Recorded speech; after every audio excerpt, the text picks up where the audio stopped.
Hello बच्चों, कैसे हैं आप सब। मैं आशा करती हूँ आप सभी लोग स्वस्थ और प्रसन्न होंगे। आज हम हमारा पाठ वर्ण और वर्णमाला को पढ़ेंगे और समझेंगे। वर्ण क्या है? वर्ण भाषा की सबसे छोटी इकाई वर्ण। वर्ण के हम टुकड़े नहीं कर सकते और वर्णमाला इन वर्णों को क्रम में लिखना ही वर्णमाला। तो आइए वर्ण को पढ़ते और समझते। तो ये है हमारा पाठ 2 वर्ण और वर्णमाला। जब हम बोलते हैं तो हमारे मुंह से कुछ ध्वनियां निकलती हैं। इन ध्वनियों को वर्ण कहते हैं। जैसे एक चित्र में हमें नल दिया है और मोर दिया गया है। न नल। न कैसे लिखेंगे? न हलंत में अ जोड़ा और ल हलंत में अ जोड़ा, तो फलस्वरूप हमारा शब्द बन गया नल। अगला है मोर। म हलंत में ओ और र हलंत में अ जोड़ने पे हमें शब्द मिलेगा मोर। इन ध्वनियों को और छोटा नहीं किया जा सकता। क्या नहीं किया जा सकता? छोटा नहीं किया जा सकता। इन ध्वनियों को लिखे जाने वाले रूप को ही वर्ण या अक्षर कहते हैं। वर्ण भाषा की सबसे छोटी इकाई होती है। वह ध्वनि जिसके और टुकड़े ना हो सके वर्ण कहलाती है। क्या कहलाती है? वर्ण कहलाती है। वर्णमाला। वर्णमाला क्या है? हिंदी वर्णमाला में 33 ध्वनियां हैं। कितनी है? 33।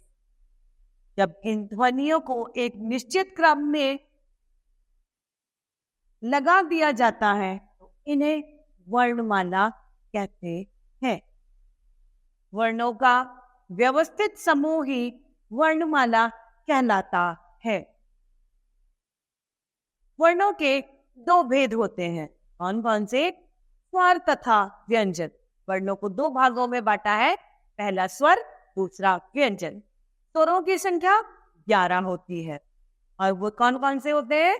अ, आ, ई, उ, रे, ए, आई तथा ओ, औ। ये स्वरों में आते हैं। अब है व्यंजन। व्यंजन जिन्हें बिना स्वरों के हम नहीं बोल सकते व्यंजन कहलाते हैं। जिनकी संख्या 33 यानी 33 होती है। अब ये कौन कौन से हैं? क ख ग घ ड़, च छ ज झ ण, ट ठ ड ढ ण, त थ द ध न, प फ ब भ म, य र ल व, श श श ह। क्षत्रज्ञ जो है हमारे 4 संयुक्त व्यंजन। क्या है? संयुक्त व्यंजन। क्षत्रिय, त्रिशूल, ज्ञानी और शम। संयुक्त व्यंजन कैसे कहते हैं? जो व्यंजन 2 व्यंजनों के परस्पर मेल से बनते हैं वे संयुक्त व्यंजन कहलाते हैं। यहाँ पर यह भी ध्यान देने योग्य है कि ड और ढ वर्ण कभी किसी शब्द का आरंभ नहीं करते। कभी भी किसी शब्द की शुरुआत ड और ढ से नहीं होती। अंग और अह वर्णों को अयुग्म कहा जाता है। जो श वर्ण है वो क हलंत और श से मिलकर बनता है। यह बनता है ज हलंत और य से मिलकर। त्रिशूल बनता है त हलंत और र से मिलकर। और श्रमिक बनता है श हलंत और र से मिलकर। अनुस्वार तथा अनुनासिका। अनुस्वार वर्णों के ऊपर एक बिंदु लगाया जाता है जिसे अनुस्वार कहते हैं।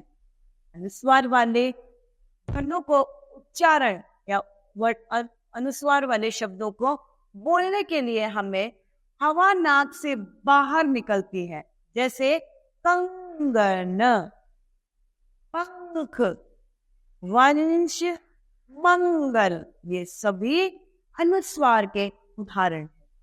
दूसरा है अनुनासिका। अनुनासिका को हम चंद्र बिंदु भी कहते हैं। क्या कहते हैं? चंद्र बिंदु।